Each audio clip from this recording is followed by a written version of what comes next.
Activity in the Asia-Pacific region will be highlighted by updates on Chinese trade data and inflation, as well as interest rate decisions from the reserve banks of Australia and India. Investors Monday will receive a slew of fresh economic figures, including India's Nikkei manufacturing PMI for November, as well as the pace of South Korean GDP growth and consumer prices. Inflation in South Korea rose at a 2% clip year-on-year in October, mainly driven on an annual basis by food costs and on a monthly basis by transport prices. Meanwhile, Monday will also bring the RBA's cash rate decision, as widely expected, the central bank elected in early November to maintain the rate at 1.5%.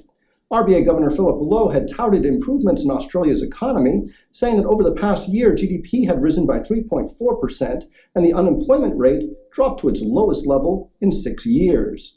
He also reiterated that higher levels of public infrastructure investment have been supporting the economy, as well as growth in resource exports and the low level of interest rates. However, the outlook for household consumption remains uncertain, as income generally continues to be low, debt levels remain high, and some asset prices have fallen.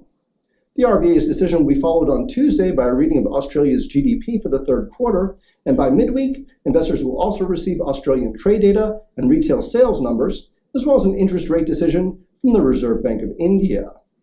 The RBI had kept its policy repo rate unchanged at 6.5% at its previous meeting in early October, with an aim of achieving its medium-term inflation target.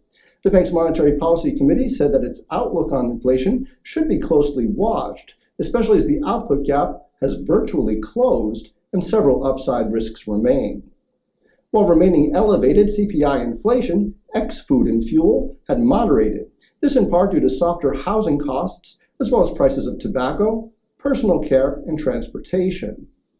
Elsewhere, China will unveil its trade balance for November on Friday, as well as CPI and producer prices on Saturday. Then on Sunday, Japan will release third quarter GDP, and Australia will provide an update on business confidence. In the meantime, select the event calendar option in the IBKR Trader workstation for a full list of U.S. and global corporate events and earnings, dividend schedules, economic data, IPOs, and more. I'm Steven Levine for Interactive Brokers, asking you to enjoy the week ahead.